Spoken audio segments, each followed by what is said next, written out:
انا احمد خضير، كنت بروجكت هيد سنه 2012 لبروجكت باي لايف. بريفلي كده عن باي لايف. باي لايف هو احنا بنعمل عمليه تحويل اي حاجه بلاستيك، مثلا زي الصناديق البلاستيك اللي هي بتاعت الفاكهه او بتاعت الخضار. لو مثلا بنتكلم عن المواسير اللي هي بتاعت البي في سي اللي هي المواسير المجاري برضو،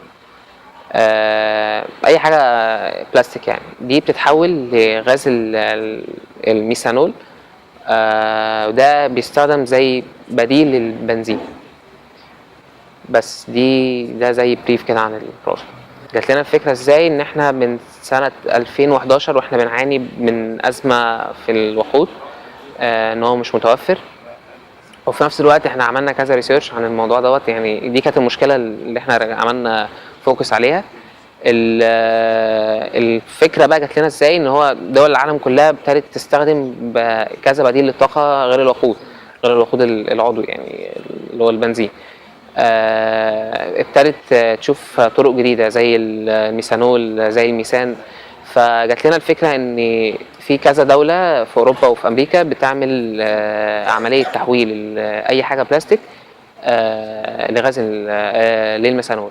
نفذنا الفكره دي عن طريق ان احنا عملنا برين ستورمينج في الاول. ابتدينا شفنا الشركات، نبدا ننزل ونتكلم معاهم ومصانع.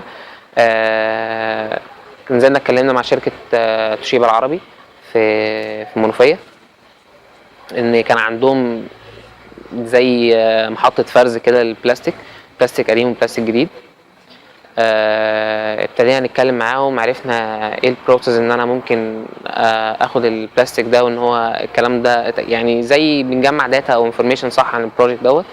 وبعد كده ابتدينا ننزل نسال دكاتره في الجامعه، خصوصا في مجال الكيمستري. ولما رحنا للدكتور في عين شمس قال لنا ان هي ممكن تطبق في اي في المدارس عامه اللي هي بتاعت الدبلوم الصنايع او كده، ان هي بيبقى في افران وكده. يعني العمليه دي بتبقى محتاجه ان المواسير دي او الحاجات البلاستيك دي تدخل الافران، والافران بيعمل لها زي عمليات احتراق وكده، وبتعمل في الاخر زي ليكويدز وبكيميكالز معينه كده بتتحط، بيبتدي يطلع عنها غاز الميثانول او الميثانول عامه. اول مشكله طبعا قابلتنا كانت البرميشنز، وابتدينا الجامعه ان هي تساعدنا في حاجه زي كده، مع التعاون يعني مع الجهه اللي احنا رايحينها اللي هي كانت الاداره التعليميه في شبين في المنوفيه. يعني دي اللي احنا اخترنا المكان ده، كان قريب من المصنع، فكان سهل ان احنا ممكن نطلع سايت فيزيت لدي نخلص ونطلع على دي حاجه. الحاجه الثانيه، تاني مشكله قابلتنا طبعا حته الكيميكالز، واللي هي ازاي ان هي تبقى بنسب معينه تتحط، وان ازاي درجه الانصهار البلاستيك ده يبقى لدرجه قد ايه عشان اقدر احوله للميثانول وهكذا. الامباكت اللي احنا عملناه ان احنا قدرنا يعني زي لقينا سورس جديد للوقود ان هو الميثانول.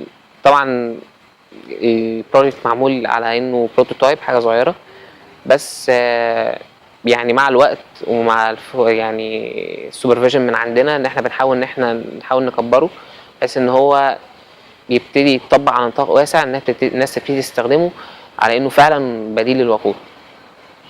عن طريق الاكاديميه في فرع اسكندريه، كنا نزلنا اتكلمنا مع كذا دكتور ان هو يبتدي يتابع الموضوع ده معانا، وكان في كذا حد ان هو عرض ان هو يبقى ده موضوع رساله الماجستير بتاعه. وابتدينا ان احنا زي نشوف الموضوع ده ممكن يتطبق مع المدارس. ان انا قلت لك ان اكتريه المدارس في مصر الصنايع وكده بيبقى عندها افران، سواء بقى اللي هو الصنايع او زراعي مثلا او الكلام ده كله، بيبقى عندهم زي افران هي مش مستخدمه للموضوع دوت، بس يعني هي بتبقى افران بتبقى سهل عليا ان انا اروح اعمل فيها البروسيس بتاعت البروجكت. يعني انتوا نفذتوها في مكان معين صح؟ نفذناها في مدرسه في شبين. لا، حته ان احنا بنتابع ازاي دي ما كانش، دي كانت فكره احنا جات لنا. الفكره دي احنا قلنا الاول عشان نبتدي اي حاجه صح لازم تعمل منها بروتوتايب صغير. البروتوتايب ده لو نجح بتبتدي انت تبص للحاجه الاكبر، ان انت ازاي بقى تطبقه على مدى واسع او شكل واسع. فاحنا ابتدينا الاول ببروتوتايب. البروتوتايب احنا عملناه ونجح. فاضل لنا ايه بقى؟ فاضل لنا ان احنا زي نشوف حل او تشوف طريقه لتوعيه الناس ان احنا ازاي نلجا للميثانول ده، او ازاي ان انا الاقي بديل فعلا للطاقه. طبعا مع التعاون مع الحكومه ده لو في شكل مستقبلي، ده طبعا هيساعدنا كتير ان الفكره تنتشر وتطبق فعلا صح. ازاي اشوفه سستينبل؟ ان هو لو انا قدرت في خلال السنين اللي جايه دي يكون في زي شكل اتفاق مبدئي مع الحكومه ان هي تبدا تطبقه فعلا، تخليه بديل فعلا في المحطات بتاعه البنزين، ان هو بدل ده في ده. وطبعا ده بيبقى احسن، بيبقى كفاءته احسن مع المواتير وكده، وفي نفس الوقت سورس سهل ان انا اجيبه.